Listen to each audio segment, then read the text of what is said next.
Hi, and welcome to Looks Good From Here, the show where we talk to designers and educators and creative thinkers that are shaping the way the web looks and what it really takes to get there. I'm Hannah from SquareKicker, and in each episode we go beyond the scroll to uncover the stories, decisions, and the messy middle behind the beautiful work. Today I am chatting with the lovely Charity Mahone, a Squarespace designer and strategist known for her VIP day intensives, her audit-based services that help clients transform their websites fast.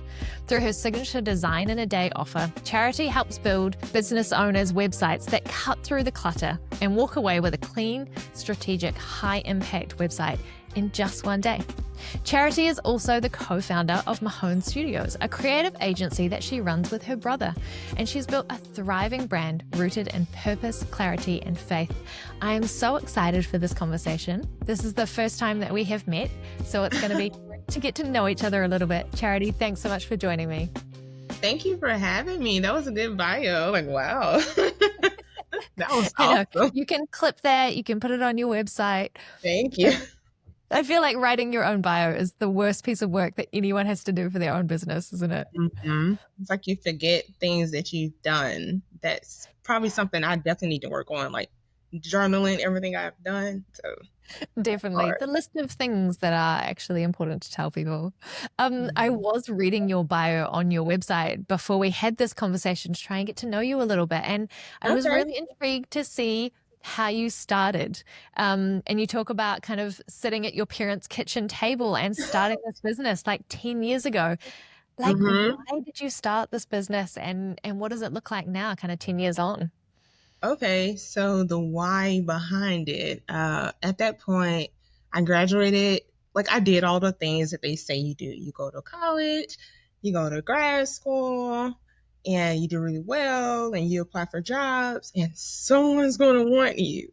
Well, no. That did not happen at all. Like, I applied to so many jobs, and during that season, it was just really rough. And so applying to jobs, and then at my parents' house, and then my grandmother moved in. She has dementia, so I'm taking care of her. And it goes to the point where now I really don't have the availability to work something full time. And so I'm just on Google University, YouTube University, just kind of I keep trying to occupy my time learning different things like that. And then I fell into like social media management. And then I had a internship, and then it kind of spiraled from there. But really just like, okay, what am I going to do with my time? Like, I'm so used to like go when you're in school, and in adult life, sometimes there's just a lot of boring moments. It's like,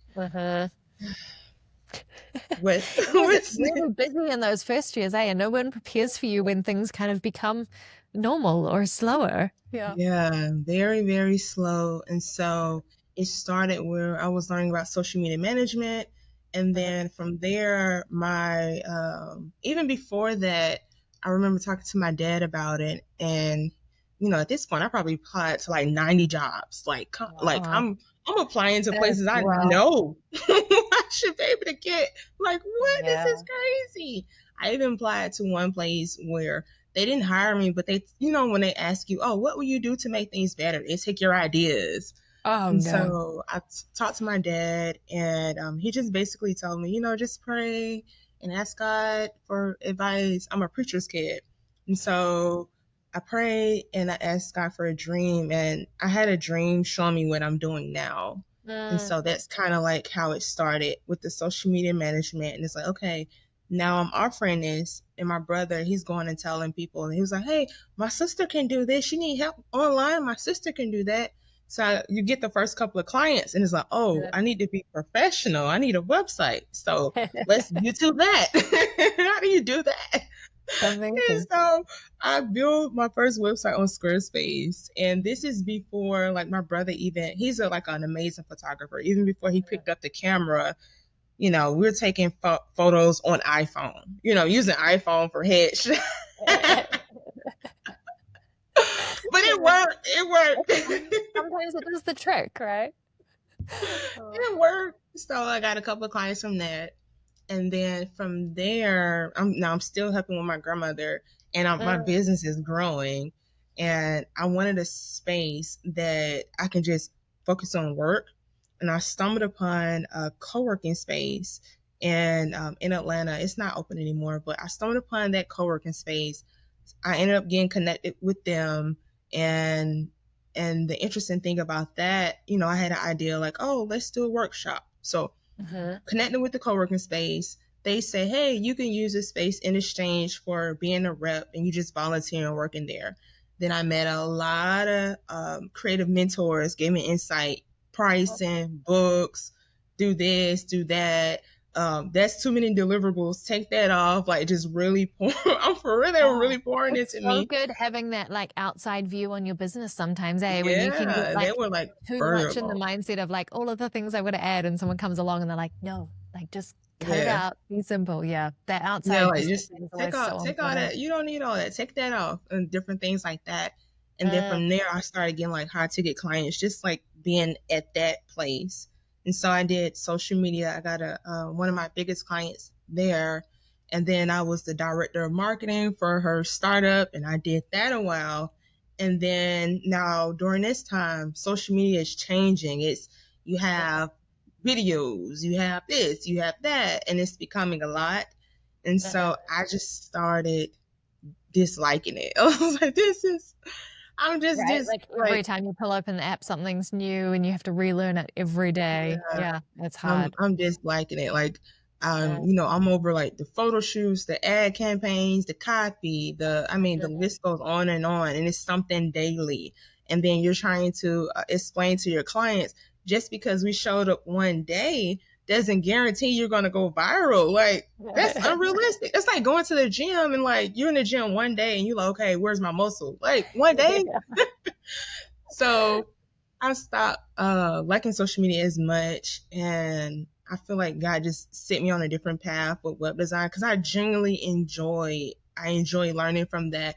I enjoy that you can do it alone. You can Uh, you can do it by yourself. You don't have to worry about the client just constantly in your yeah. ear. And so I just let go of the services that I no longer wanted to do, and the unrealistic expectations that came with social media management, Mhm. and then transition to web design. And then I think it really took off, and I think during the pandemic, that's when SquareKicker, that's when y'all came out during the pandemic, right? We sure did. Great time to Yeah, start a I business. remember because I mean, talk yeah, about crazy. yeah, it was like during the pandemic because I think like I let go of social media like maybe 2018, 2019. And Mm, then I started doing, building sites, but with Squarespace, I wanted, how you wanted to make it do something like and mhm. so you have to add all the different coding. And so then I don't even remember how I stumbled upon SquareKicker, but I was like, yo, this is dope. Like, oh, I can give Aw. clients are always saying I want that pop. And I'm Yeah. like, okay, they mean they want something to move. They want colors to change. They want I something think to do that should be this. our tagline is like SquareKicker for when your client says they want it to pop. Yeah. Yeah. Yes. And so when I came across that, then that really took it further. And then what I liked about that was when I have a design assistant now, and Mm, I can walk them through how to use it instead of just saying, oh, you got to add this little piece of code in here. And so it made things move faster. And then the idea kept in my head was like, okay, now how can we launch quicker, quicker, mhm, quicker, mhm. quicker? And then I got tired of projects that were stalling or delaying, and getting to the point when you get the scope of work, it's like you only need 4 pages. You do not need all that. You need 4 pages, and we're gonna do it today. You're like, what? Yes, today. Amazing. Today. So that's how you So kind that's of kind of came how to I this got here. like design in a day model? Because I know that's a big part of your business now. Are these like quick kind of design projects? Is that where that came from when you were just kind of refining this process with clients? Yeah, it just really came from the question of, like, I like to ask questions, and I love for my team to ask me questions. And it's Mm, like, okay, how can I create the website that a client need faster?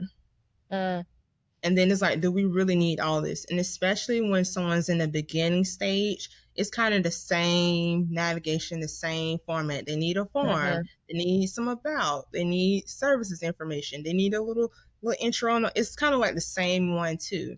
Now, rebranding, that's a little bit different. That takes a little bit more time. But when you're just starting out and it's like, okay, your goal should be, how can I get to the market quicker?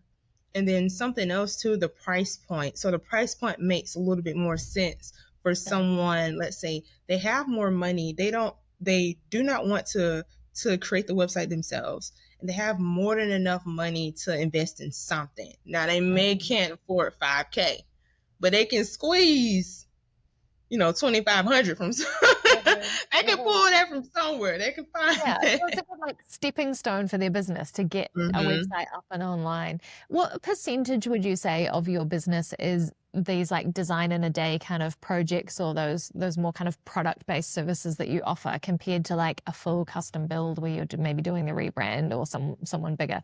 Do you have an idea of what that percentage split is in your business? Right now it might be, honestly, it's getting close to half and half, because for so long because of people's budgets, I had to tell them, I had to refer them out. But now with that offering, I'm capturing people.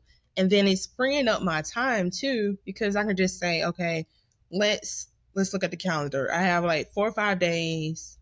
I can do a VIP day. And I'm telling people like, hey, I have this space. Who wants it? And they're like, okay, I need it. That's what I need. Start a bidding I war. can give you a day. That's so it's great. literally like Can half you and half. talk me through a day then? Because I mean, we've all been in the position where we're doing client work and they're like, yeah, I want to build my site super fast. And you're like, great, get me your copy. And like 3 months later, they send you what you need to build the website. Like, how do you set these days up for success where you have what you need from your client and you like process it through? I think I watched one of your Instagrams recently where it was like, you started at 8 a.m. in the morning or like 9 a.m. in the morning, and by 8 p.m. you had finished this site. Like how do you actually structure that practically? Yeah. So the interesting thing about that is you necessarily don't start VIP day on VIP day, because it would be overwhelming. So the pre-production of that is usually there's a discovery call to see if someone's a good fit. And then from there, we narrow down their navigation. We have the 4 pages, and I say, hey, we can hire a copywriter, or do you want to write your copy? And then depending on their hesitation, I just tell them, hey, we're writing your copy. You hesitated too long. I'm not a believer. I'm not a believer. So we'll have somebody to write out the copy, and then from there, there's like a project board, and on the board, I say, okay, this is the content we need from the home page, the about page, the services page, and then the contact page. And usually the contact page is pretty simple. We just need to know email address and different things like that. And so, and then in the contract, I put in there, I need them to fill out a questionnaire. So the questionnaire just to give me more understanding of what they want. And then I say, hey, this needs to be completed in 3 days before the kickoff call. If if your content is not submitted, you forfeit your VIP day. You've lost your deposit. I love it.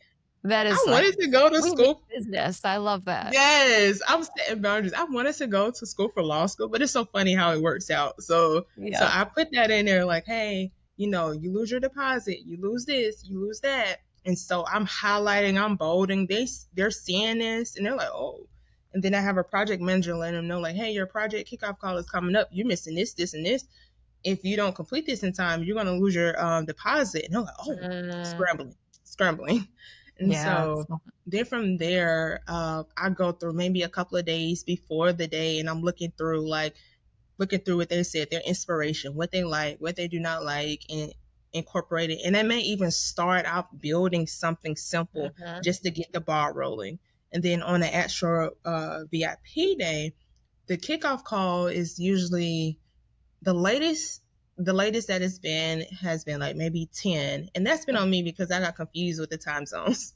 But it's usually like 9 in the morning, and the call usually goes like this, like, hey, it's your VIP day, wow, we're so excited, and they're excited too. And so I'll say like, okay, now I went over your form, I had a couple questions about this, I had a couple questions about this. can you explain this? What did you mean here? And then I'm clarifying, like, hey, this is the scope of work. Now we're not adding more pages unless you're paying for that, and that's not a VIP day. And Mhm. so, and then from there, then we talk about aesthetics. So I'm showing them the sites. So tell me about this site that you like. And they may say, like, oh, this was too dark, or I don't like this, or I don't Mhm. like the rounding of. It's kind of like a date. I'm dating them. Like, I'm like, tell me what you don't like. Do you like pill shaped buttons? Do you like Oh, rounded buttons? right. Tell me the different things like that. And then once I get all the information, and that can take about like 30 minutes, then from 9:30 to about 4:30, I'm working on the site, adding everything that they like. And then there's a review process, I think from like 4:30 to around like 5, where I'm reviewing everything before we have a meeting. There's a final consultation where we're going over everything and I'm explaining the design choices and different things like that. And Mhm. there they're telling me what they like, what they do not like. And then from there, they have up to 2 hours to submit revisions, implement the revisions, and then their site is done and Amazing. That sounds like such a fantastic process. I'm sitting here listening to you go through this thinking like, this is genius. Because live. I love the idea that for the client as well, like it's an event. Like you said, like they're super excited when they jump on that call because like today's their website day. And you can just imagine how exciting that would be for them, like telling all their friends, like, oh my goodness, I'm building my website. And I also love that it means that they can just block off a day, right? Like there's nothing worse than Hmm. being a client in the situation where you're constantly replying to emails and it feels like this frustration kind of in your brain and in your inbox all the time. And you're like, I just want my website, but like, I know Yeah. it takes time. And I love that for them kind of mentally, they can just block out that time as well and go, awesome. Like I will be as available as I need to be for that Yeah, day. that's what they Oh, love to say. really? Like, I'll be as available. And for me as a designer, it keeps me in that honeymoon stage of the Yeah. project. You know what I mean? Looking forward to this message. Looking forward to it. Sometimes projects can go on, and you're like, what are we doing? What was the Oh my goal? goodness. Yeah, What projects that happened here? drag just feel like a disaster for everyone. Have you ever gotten to the stage where you were like on that call at the end of the day and they're like, "Oh, I just am not feeling it. Like it's not worked at all," or is it generally pretty on the money? It's always on the money. Like, I've never had that. I think what helps is I'm asking them, like, tell me what you like, tell me what you do Amazing. not like. And Yeah. so if there's now there have been a time where someone may didn't like something, but usually the things that they do not like is like photos. So it's like, okay, you don't Right. like the photo that you gave me? Yeah. Okay. Seems like a you problem. Yeah. Like what? Oh, Like that's what? so And great. then Wow. yeah. That's brilliant. I love that. It's such a smart plan. And I love that you have the ability to like offer this as an option to clients. And like, I guess in that onboarding call, like the first one that you do, sometimes you get the feeling that that kind of design in a date isn't what they're after and they do want that bigger offering. And you then put them toward a like custom design option. Is that kind of where you vet that piece? And then, yeah, you're spot on. Like, usually just kind of getting a feel for the client, how they are. Now, there was a moment where someone, when we had the interaction, they seemed like they would have been a good fit for the VIP day, Mhm. but they somehow they wasn't. It wasn't like the site dragged on. It took about maybe like a week and a half to complete when it was supposed to be one day. But Right. what the interesting part about it is when we were supposed to have the VIP day, our first meeting, somehow they decided to go to a conference. And I'm like, No. what? Did you not know this is your website day? Like, Where's the okay. excitement? Oh no. It's Yeah, like, that's okay. I'm like, well, suboptimal. that's interesting. And then they had more decision makers than they presented.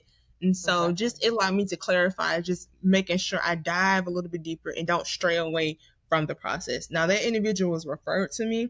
They were referred to me by an amazing ideal client.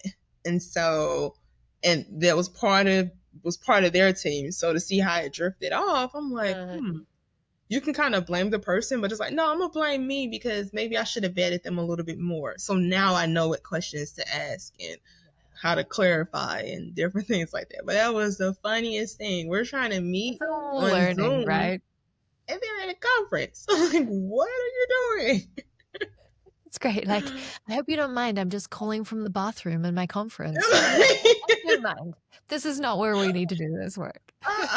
No, like what in the world? Oh, So that's a really interesting point that you raised there about like multiple decision makers. Because I guess when you've been kind of talking through this, I have imagined like a solo person running their own business, but there are mhm. times where you've got a few more decision makers. How do you operate that? Or is that always like, no, if there's going to be multiple voices here, we need to do a full custom?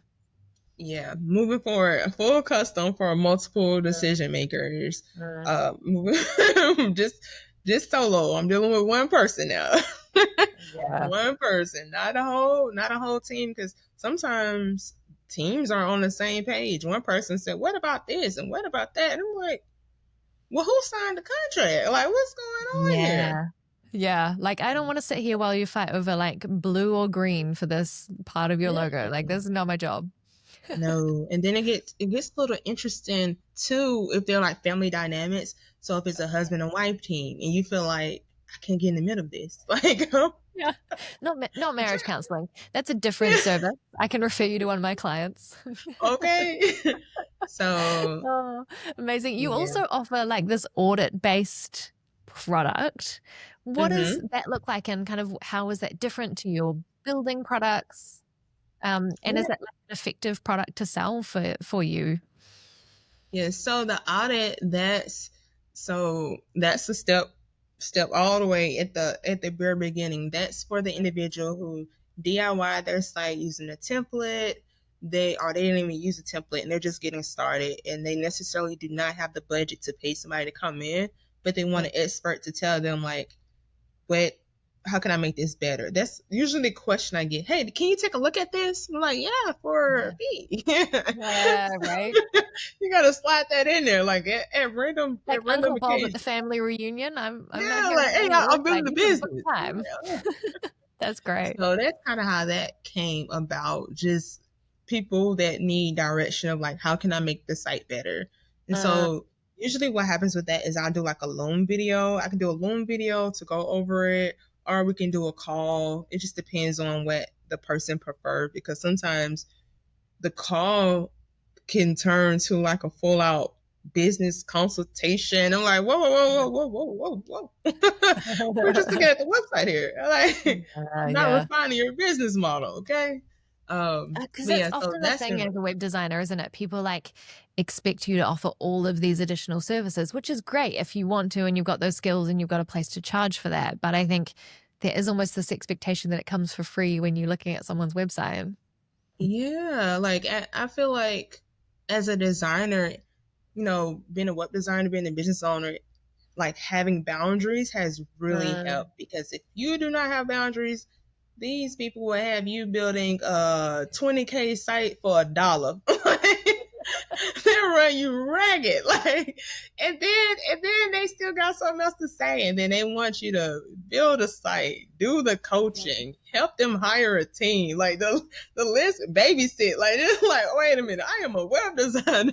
yeah, I'm now your full-time COO. Like, when did I sign up for this job? Yeah, like it's like just keep adding on. So just kind of keep Yeah. reminding people like, I don't even like on my contact form I put on here like, hey, this is not a pick my brain call by any Uh, means. Like, uh, no, because that can be a thing, but that's what I'm learning. Just it's okay to have boundaries, express it, let people know that what you're looking for, I do offer that.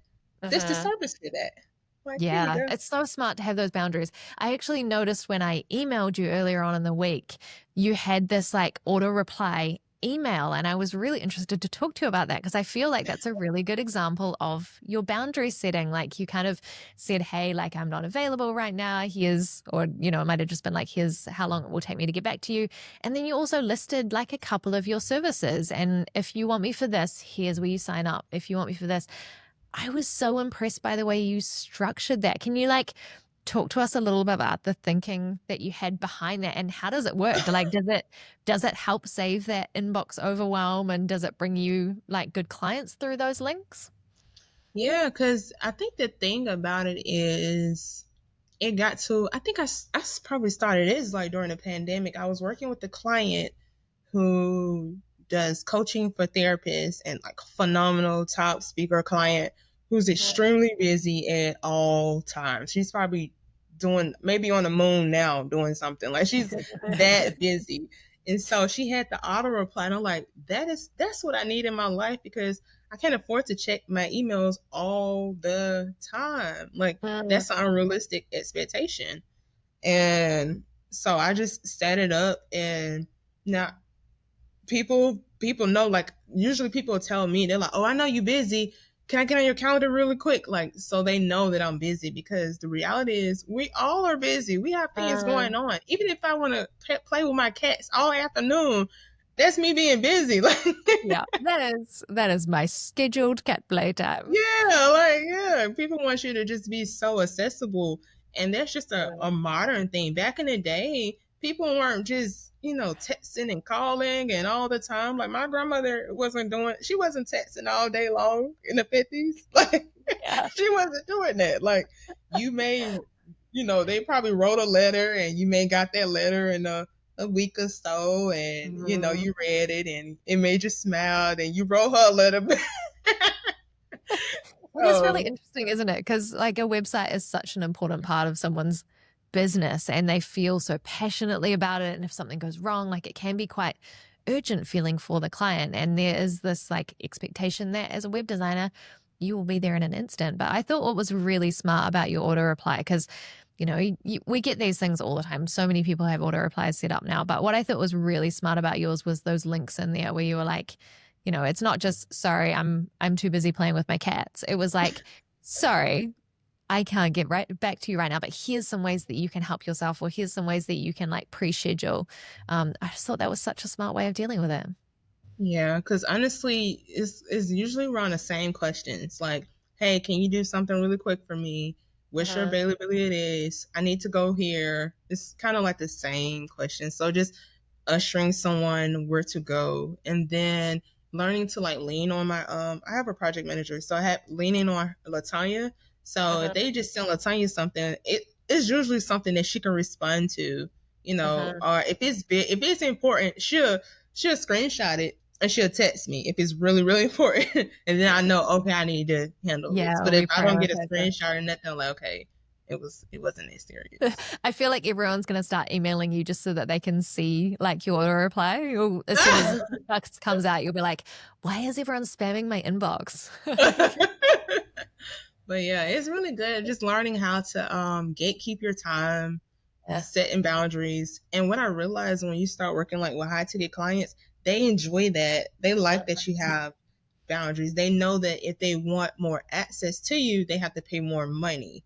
And so they Mhm. get that. You're not just so available or a pushover. Yeah, So it's so smart. Now, you have talked about how busy you are. Many hats, apart from playing with your cats. Um, one of the things that you do is run a studio with your brother. How did mm-hmm. that come about? And like, what's it like working with? I have three brothers. Ooh. So I run SquareKicker with my husband. We have very different skills, and we get along really well. I am not sure I would be very successful running a business with my brothers. I mean, I love them. They're fantastic. Um, but I can't quite get to that step. That would be amazing. Mm-hmm. How do you find it? Do you enjoy this? What's kind of the roles in the business? I love working with David. So we have a content studio. It Uh-huh. really came about where we started collaborating. We do this thing where if I'm working on a project, I'm like, okay, can David get in this? Okay, okay, no, David. And then he's like, oh, can Charity get? Okay, okay, okay. But there were times where we were working on a project. We were able to work on projects together, and we needed a content studio to film the videos, to take the photos, different things like that. And so God really just dealt with my mom about it. Like, hey, y'all really need your own place because it went from us paying all these studios to use their facilities, and like we could just have our own, and then the client is paying the studios, they could just pay us. And Mm. so, and then when we're not using it, we can allow other photographers, videographers, or brand designers to use the space as well. So that's how it came about. But I really enjoy working with my Mama's got some good brother. ideas. I love that. Yeah. Yeah, I really enjoy working with my brother. We work together really, really well. He's the he's the really great, take direction really well, very creative. Mhm. We speak a language we get. I know how he works. He know how I work. So it just worked really well. He's more of Yeah. like the show up and do the creative thing. I'm creative, but I like to be a part of the setting up, getting to the creative spot. So like Mhm. sometimes I would find myself in the past, I would project manage myself, like, and then doing the work and liking that. Yeah. David, he doesn't like that. Not at all. Like he wants to come in, set up the lights, set up the equipment, and shoot or interact with the client. That's what he enjoys to do. But we work Uh, together really, really well, and I'm just so grateful to God for that, because that's not everyone's story. But mhm. my dad set us down when we were little, and he said, "It's just two of y'all, so y'all got to make it work." I said, "Okay, you got to make it work." So we just work well together in different environments. And there's just a few people in life you just work well together on this Mhm. thing and then that thing and then another thing. It's like, okay, these are my people. And so Yeah, he just that's one of really those. precious. That is so cool. And you're so right. You don't hear these stories very often. I think often we hear the stories of like never work with your family or never work with your friend, because you do often hear the disaster stories. But when it goes well, like it Mm-hmm. can be wonderful. And I know that's something Nick and I talk about quite a lot is, often when people are co-founding a company, they talk about it like a marriage, right? Like you have to Mm-hmm. figure out if you like each other. You have to figure out if you have the same values and you want to head in the same direction. And I like that when you bring that kind of relationship into a business, you've already got those things Mm-hmm. set. Like you know each other really well. You know your strengths, you know your weaknesses, you know that you're generally going to have the same values and the same kind of goals. And I think if it Mm-hmm. works well, it can be hugely successful. Yeah, like even saying that with you and your husband, like I think that was one of the things that attracted me to your brand story, right? Because there's always a new tool, a new thing. But when we think of brand story, people really connect with stories. And I was like, oh, that's a husband and wife team. And they actually look happy. Okay. And the tool is It's really not great, intentional, I right? promise. We really like each other. Yeah. Yeah. So I always like admire that about y'all. Like, oh, that Oh, is thank you. awesome. I can. So someone that's family oriented, I was like, that's really great. I love that. So. That's really fun. We were up. We have this regular phone call, and it's at 4 a.m. our time because we're down in New Zealand, and most of who we work with are in the States, and so we have these early calls. And we were sitting on the couch at 4 a.m. together this morning, which is probably why my voice is a little croaky. And we're like, man, if we were doing this by ourselves, it would be so miserable. And like one of us would be getting up and be like, don't turn the lights on. Like I don't want to wake up just because you're on a work call. But here we are, like sitting drinking our coffee, and Mm-hmm. it's fun, and you get to do it together. And so there are like awesome little surprising moments. Mm-hmm. Mm-hmm. So that's what Super I fun. really enjoy about working with my brother. Now it did get to a point, when you working with someone, family, all the calls can be business calls. So we Mm, implemented something like on Wednesdays where we have like a FaceTime meeting where we just talk just business. This call is only business. So when I hit you up later on, this is a personal call, but we had right. to set that in stone because it was a lot of overlapping. Like every call was business, every call. And so when now now when I hit him up like maybe later on tonight to tell him how things went, we may talk and then we may crack jokes. He may send me a TikTok or we talk about that. Just so it Mm, can still, you want the relationship to still be A1. hmm. And when it's all business, it can kind of pull from it. So we've been learning that as we have more, because we have this studio, and then I think maybe like 2 years ago, we did a short film, Dreaming in Savannah. So Yeah, when I tell you I've been busy, I've been busy. So we did a short film. He was the director of it. I was one of the writers and one of the Amazing. producers. And so then we had that big project. It's like we have a lot of projects that we're working Such a on. talented family. Goodness. Yeah, so like very, very creative, very Yeah. creative. So just kind of making That's sure we just super fun. have those boundaries. Yeah, I love that. What I have really enjoyed about having this podcast, having these conversations, is finding out really interesting things about people that you don't necessarily get a chance to know just from their bio online. So that's really fun. One thing that we do see a little bit from you online is your faith. So you're quite Mm-hmm. open with your faith, kind of you share it on your social media. I can, see bits of it on your website. Like, was that an intentional decision you made? Is it just a part of kind of who you are? And does it shape your interactions with your clients? Do you find certain people or certain clients are attracted to that? Some might be put off. I know sometimes there can be some hesitancy to share these kind of personal things mixed in with our work. So I'm interested in how you find that. That's a good question. For me, my journey kind of started with my faith.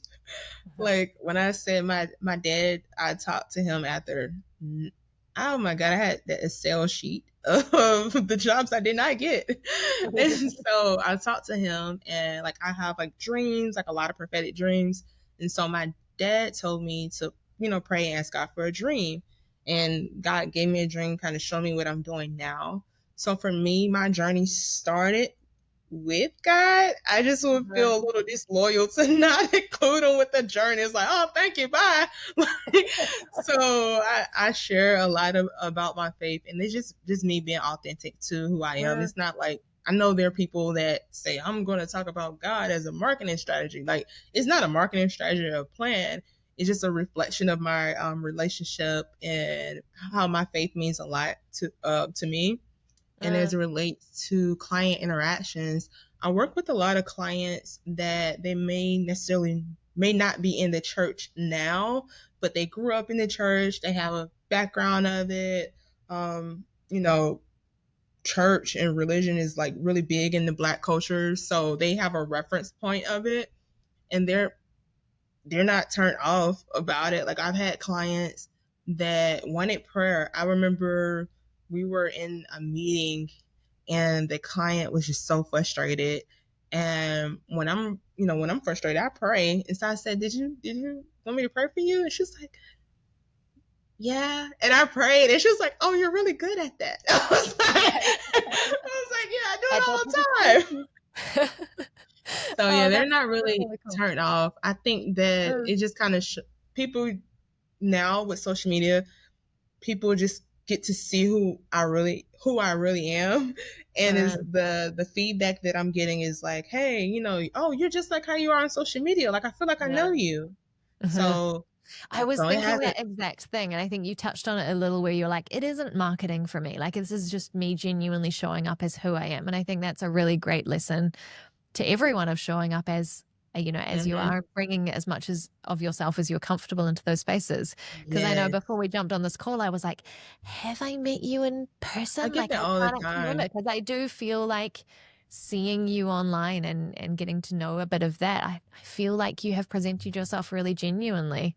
I get that all the time, and it's a funny reason for that. And I'm going to tell their story. So when Great. I was Love it. in when I was in college, I was applying for jobs. And you just want money so you can get nice clothes and go out with your friends. That's the main goal of money in college. And so I applied. I worked with Aeropostale, and during the interview, the lady said, "Oh, it's my birthday. Will you sing a happy birthday song?" And I'm like, "Okay, girl." So I sung a song, and I got the job. And she had Wow. me at the front door. So I'm greeting everybody. I have to make everybody feel comfortable. I'm talking to everybody. Like that was the goal. So that was kind of like the first entry point of sales. Then during grad school, I worked at Victoria's Secret. Mhm. And when I was at Victoria's Secret, oh my goodness, the lady had a goal. We have to sell 15 bras in an hour. Go. Charity, talk to everybody. So I'm having to Very talk to intense way to people. sell bras. Yes, having to talk to people, making them feel comfortable, welcome them in. So it's like you just have to kind of like just know how to talk to a lot of different people, making people feel safe. That's a big thing. And then from there, like growing up in the church, where I mean, I did, what is it called? Sunday school. You have to stand in front of everybody and tell your Sunday school lesson. Tell them what you learned. You're about 5, so you like the simple thing is God is good. Like and everybody clap.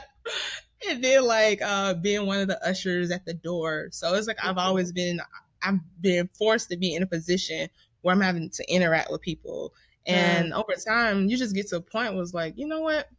I'm just gonna be myself. Like it works. It's the easiest thing to do. It's Yeah. easy. This is me. So, Take it or leave it. I yeah. love that. So that's the big thing. One of the things that I hear clients, some of the client issues is, they're, let's say they're really cool on Zoom, you having a really good meeting with them, and then they get on Instagram or TikTok and they're totally different. Like, Oh, yeah. who's that? Like, what's going on here? Like, why'd you do that? Like, why did More you explaining change? it involved, or yeah. Yeah, like why did you do that? And so I guess people need to learn, like, hey, it's okay to be yourself. Like, be yourself. It's okay. The people that are for you are gonna come, they're gonna find you. Your tribe is gonna find you. The people that are not for you, they're gonna go in a different direction. But if you show up and you're not yourself, you're gonna attract the wrong people anyway. So That's yeah. such a good point, isn't it? Yeah, it actually Yeah. allows you, by showing up that way, to kind of filter through what clients are going to be a good fit. Yeah. So good. So good. All right. Let's switch gears really quickly because I would love to be able to show people a little bit of your work. So, do you Oh. want to show us your website and maybe if there's like a cool feature on there or something that you want to share that you've built?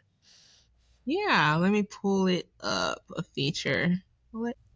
So with my site, what I really try to do is make sure people feel as welcome as possible. I used to have like a super long homepage and just condensing it down. And the biggest thing for me, I love this feature, is getting people to read and see your work at the same time.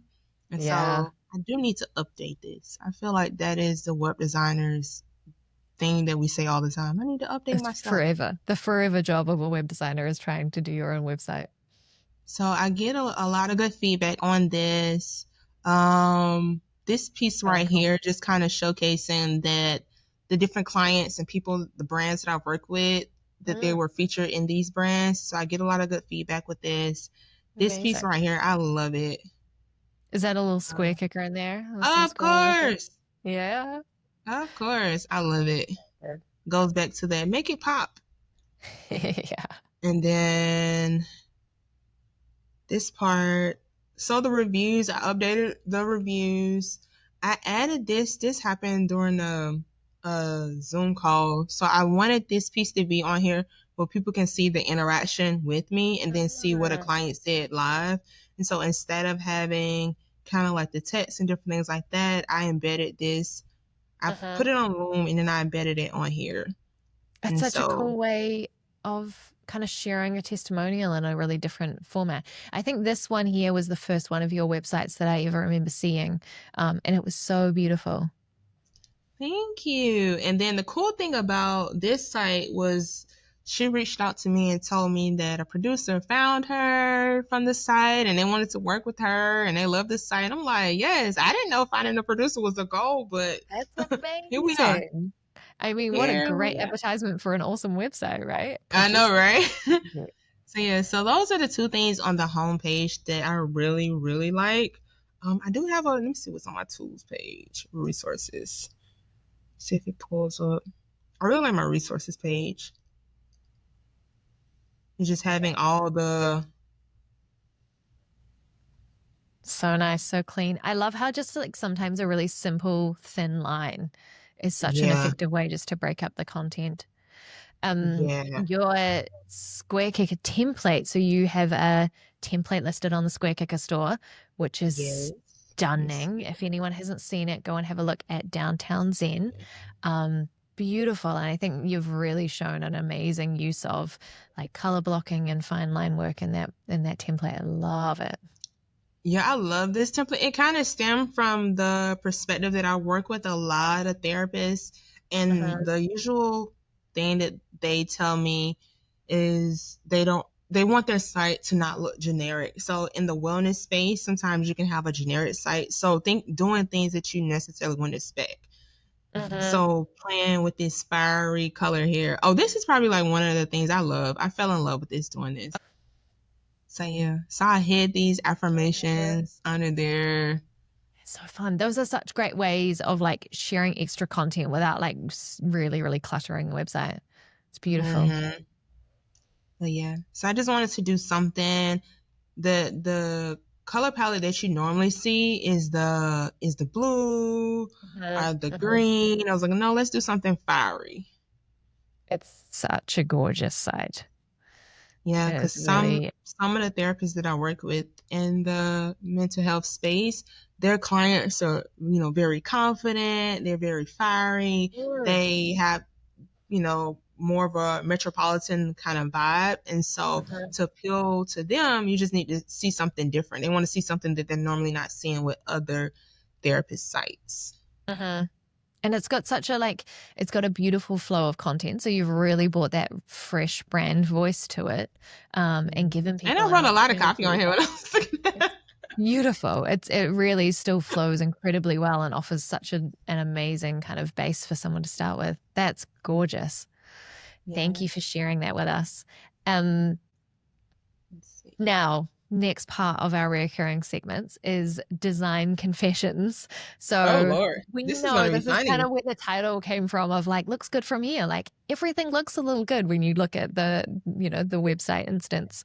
But you get behind the scenes sometimes and things don't always go according to plan. So have you got something that you've learned from, like a misstep or something that's happened, that you can share with us? Yeah, so, oh my goodness, this is funny. I have two stories. So one is client-based and one is in the life of designer.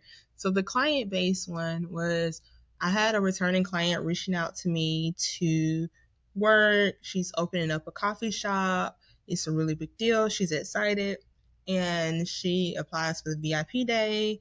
And, we're saying, this is going to go smoothly. She's super excited. She went through all the steps. Even during the day, she said, I expected to get more emails, but I didn't get that much notification. Like, this was really surprising. Like, we're done. We're ready to wrap the bow. But there was an issue with her domain with GoDaddy. And oh my goodness, GoDaddy, it was not trying to free her domain. It was a lot of back and forth. I've never experienced that before. Like, we're getting on customer support and I'm talking with the people at GoDaddy and the lady is trying to sell me stuff. I'm like, ma'am, I'm not trying to buy anything. I don't have my shopping cart. That's not what I'm trying to do here. Like, I need a solution. And so it went from like an amazing, perfect encounter to like, because of the domain. I'm like, wow. So that was like one of the hiccups there that I did not expect. Domains come up more often than not in this segment. I think it's a pretty repetitive scenario. I think someone needs to solve that problem. Yeah, like it was a back and forth. Yeah. It was so weird. And then something that happened today that was funny. So I'm listening to one of the podcast episodes that y'all did, and I'm hearing someone talk about their problems, and I'm like, oh, well, I don't think I've had issues as a designer. I'm doing really good. Famous last words. I kid you not. I'm thinking like, what can I say that's entertaining and funny? I don't know. I can't think of nothing. Okay, so we were supposed to get on at 6:30. At 6:10, a mosquito bit me on my forehead. It bit me right here. And it was huge. It was so huge. It bit me like we used to date and it got upset with me. Like it bit me. I was like, wow. And I had to put ice on it. I'm like, what is going on? I'm like, oh my God. It bit me bad. I'm like, how am I gonna it was like here and I'm doing Oh, different things with my no. hair. And I'm like, I still like the middle part of me. Oh my God. And so that calmed down. And then right at 6:30, a thunderstorm. Dude, Wi-Fi going. I'm like, okay, this is a lot. I Oh, had the no. lighting, everything set up. I had to like, I'm trying to message you. I'm like on my phone, like, I'm still here. It is. I'm I did coming. not ghost you. Like we're still cool. I'm showing Oh, up. Like, and so I'm having to like move everything and like I'm like, man, this is funny. And so I just laughed. I'm like, well, you just gotta pivot. I'm just laughing at myself the entire time. it's always those moments in life, isn't it? And you're like, and we made it and we've had a great time. So I'm grateful that Yeah. you powered through the mosquito incident and the Yeah. Wi-Fi incident and managed to join us. One final part of this segment is Mhm. what do you do off the grid when you aren't being a superstar web designer and offering all of these fantastic services? What do you do to chill out? Um, so on most days, I have in the the early afternoon, I schedule in gym time. So I go Uh-huh. to the gym, and that is big for me. That is sacred. I make sure I go to the gym around like 3:30 to 4. And I'm very particular about this time because at this time, this is where the papas, the mimas go, the retired people. So for a Oh, second, I feel like I'm retired too. I go in and I this is my dream life. I want to just yes, I like exercise to do that. myself Like I because of go you more. I go I love in that. and I like to there's like a space that you can work in the gym where like I'm by myself. It's chill. And then the Uh, thing I love about working out, you you have to be present. You know, you can't be like filling out like testing emails and all this stuff when you're lifting weights. You're gonna hurt mhm. yourself. And so that is very big for me. Another It's thing quite is I rare these love days, like a place where we actually put our phone down and aren't yeah, I available. It's know, right? amazing. Yeah, that's I know, brilliant. right? So yeah, It's I true. enjoyed that. I enjoy spending time with my family. I Uh, love my mom, my dad, my brother. And uh, so I just carve out time with them. The other day, my dad and I saw Shrek uh 3 together. oh, I So love it. That's so amazing. yes, I make sure like I'm just very intentional about that time. And Uh, even kind of lately, I've been watching like a lot of like cartoons or just something just light, yeah. chill. Like So tune that's out kind of from the like, world. I don't want to think hmm about anything. I always find yeah, that with TV when, Nick and I, this is one area where Nick and I are very different. We have very different tastes in what we want to watch. And he's like, all of this intense stuff. I was like, I watch TV to ignore what's happening in the world. Like, if I want to think that deeply, I'm just gonna like open my window and look outside. I yeah. don't want to sit there and look at that on my TV. Yeah, he give, probably like give the me end of the Star world type movies, and we got to figure out who did this, solving cases. I'm like, I want to stop. I want to see what Shrek did. Where's Trek. Shrek going? Oh, that's always a good So, time.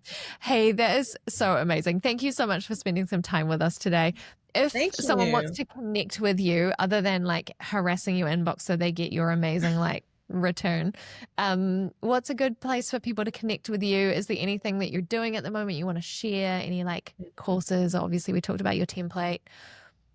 Yeah, so just my website, CharityMahone.com, on Instagram, charity_Mahone. I'm on TikTok.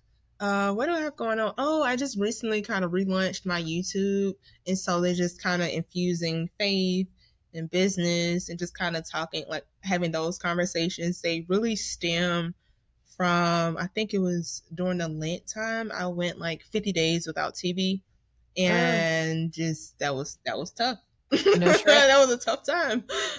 But yeah, so I have like YouTube episodes that are coming out. So that's another way that for people to connect with me. My email, hello@charitymahone.com. I love to see what y'all have to say. But yeah. Oh, amazing. That is Yeah. so good. I feel like if anyone wants to like email you just to get that auto reply, they have to do it with like a Shrek GIF or something in there. So you get a little bit Oh from it as yeah. well. There you go. If anyone's watched this far, that is your homework. Um, Thank you so much for joining us. You have been amazing, and it's been delightful to get to know you a little bit more. We hope Thank everyone that's been you. watching has enjoyed this conversation and a little peek kind of behind the pixels that make up your business. There are a couple more of these conversations coming, so make sure you subscribe and keep in touch, and we'll see you next time. Thanks so much, Charity. Thank you for having me.